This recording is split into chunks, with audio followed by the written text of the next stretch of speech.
Alex Carter stared at the email on his laptop screen, his chest tightening as he read the familiar words.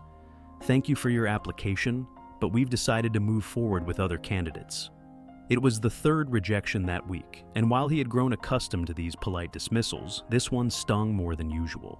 The company had seemed like the perfect fit. His skills matched the job description, and his interview had gone well. Yet once again, he found himself back at square one. Sighing, Alex pushed his chair away from the desk and glanced around his small apartment. It was a far cry from the spacious condo he had lived in before being laid off 6 months ago. Back then, he had felt secure in his career, confident that his years of experience and solid track record would keep him employed. But the economic downturn had hit hard, and now he was struggling to make ends meet while navigating an increasingly competitive job market. Scrolling through LinkedIn to distract himself, Alex came across a post from the very company that had just rejected him. The post celebrated their new commitment to diversity hiring, showcasing smiling employees from various backgrounds. Alex felt a pang of resentment as he read the caption. "We're proud to prioritize inclusion in our recruitment process." Alex supported diversity in theory. Who wouldn't want workplaces to be fair and inclusive? But in that moment, all he could think about was his own situation. He had worked hard to build his career, only to be overlooked. Was his race the reason he wasn't getting hired? The thought unsettled him, and for the first time, Alex began to wonder if the push for diversity had come at his expense. Over the next few days, his frustration grew. He replayed his interviews in his head, analyzing every question and response, wondering what he could have done differently. Yet each time, his thoughts returned to the same conclusion. Maybe it wasn't about my qualifications. Maybe I was ignored just because I'm white. The idea left Alex feeling both angry and powerless. He didn't want to believe that his race could be a barrier, but the more he thought about it, the harder it was to shake the feeling. As he stared at his growing stack of rejection emails, Alex realized he was at a crossroads. He could continue down this path of frustration, or he could try to find answers, no matter how uncomfortable they might be. Alex spent the next week poring over job postings, trying to suppress the frustration that had taken root in his mind. He tailored his applications meticulously, highlighting every skill and achievement he could think of. But each submission felt like shouting into a void. The rejections, when they came, were polite yet hollow, leaving him questioning whether his qualifications mattered at all.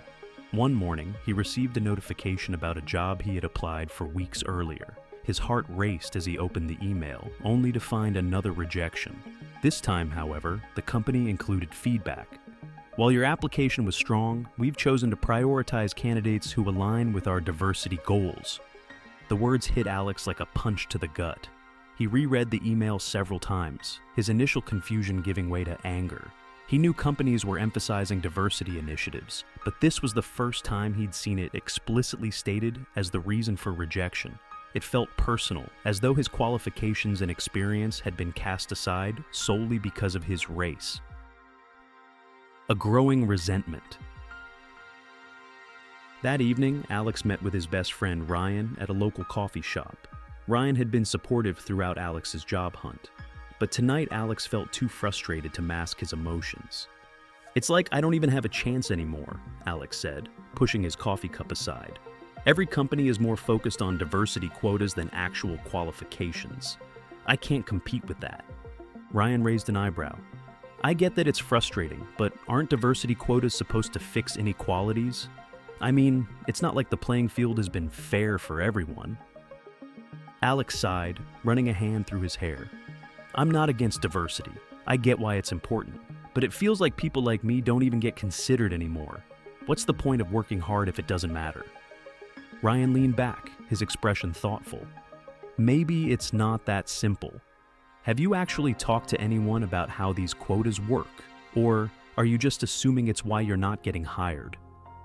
The question lingered in Alex's mind long after their conversation ended.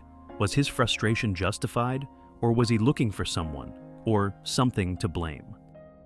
Seeking clarity. A few days later, Alex reached out to Sarah, an old friend who worked in human resources for a large corporation.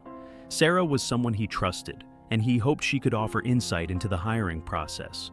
Over coffee, Alex shared his experiences, including the rejection email that had explicitly mentioned diversity goals. Sarah listened intently, her expression empathetic but reserved. "I get why you're upset," she said finally. "But diversity hiring isn't about excluding anyone. It's about addressing systemic imbalances that have existed for decades. Companies are trying to create opportunities for people who've historically been overlooked, not take them away from people like you." "But what about merit?" Alex countered.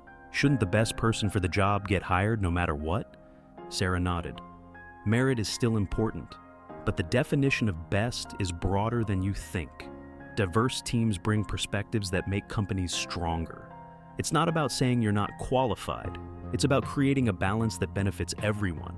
Alex sat back, digesting her words. He hadn't thought about diversity in those terms before. Still, it didn't erase the sting of rejection.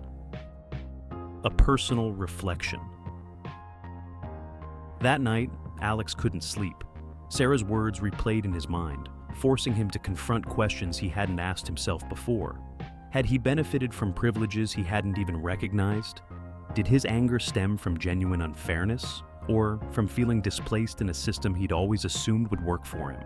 He thought back to his college days, where he had seen classmates of color struggle to gain internships or secure opportunities, despite being just as capable as their peers. He hadn't paid much attention then, but now those memories resurfaced with new clarity. Alex realized he had taken for granted the ease with which he had once moved through the professional world. The idea that others might not have had the same opportunities began to shift his perspective, albeit slowly. Adjusting his approach. Determined to take control of his situation, Alex decided to shift his focus. Instead of fixating on diversity quotas, he concentrated on highlighting the unique value he could bring to a company. He revamped his resume to emphasize specific achievements and tailored his cover letters to demonstrate how he could contribute to diverse, innovative teams. He also began attending networking events, something he had avoided in the past. At one event, he met James, a recruiter who had extensive experience working with candidates from all backgrounds. "I've been where you are," James said after hearing Alex's story. "It's easy to get discouraged. But the job market isn't just about meeting quotas. It's about finding the right fit. If you focus on what makes you stand out, you'll find your place." James's words reignited a spark of hope in Alex. He realized that while the system wasn't perfect, he had the power to navigate it in a way that aligned with his goals. A breakthrough opportunity. A month later, Alex received an invitation to interview at a mid-sized tech firm known for its commitment to both innovation and inclusivity. During the interview, the hiring manager asked Alex about his experiences working in diverse teams. Alex hesitated, then decided to be honest. "At first, I struggled with the idea of diversity quotas," he admitted. "But over time, I've realized how much I've learned from people with different perspectives. I believe that diversity isn't just a goal, it's a strength.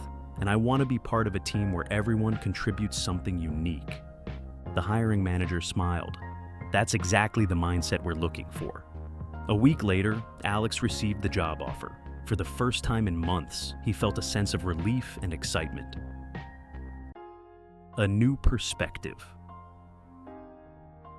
On his first day at the new job, Alex was struck by the energy in the office.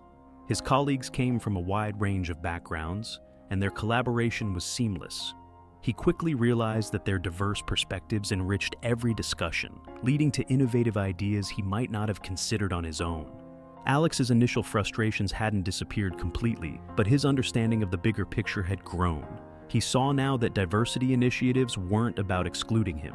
They were about creating opportunities for everyone, including him.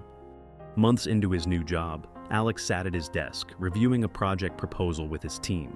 The group was as diverse as any he'd ever worked with. Engineers, marketers, and designers from different cultural and professional backgrounds. Their collaborative energy was contagious, and Alex marveled at how seamlessly everyone's ideas complemented each other.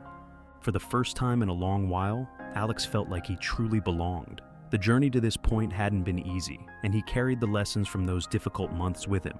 The frustration, the rejections, and the moments of self-doubt had shaped him in ways he hadn't expected.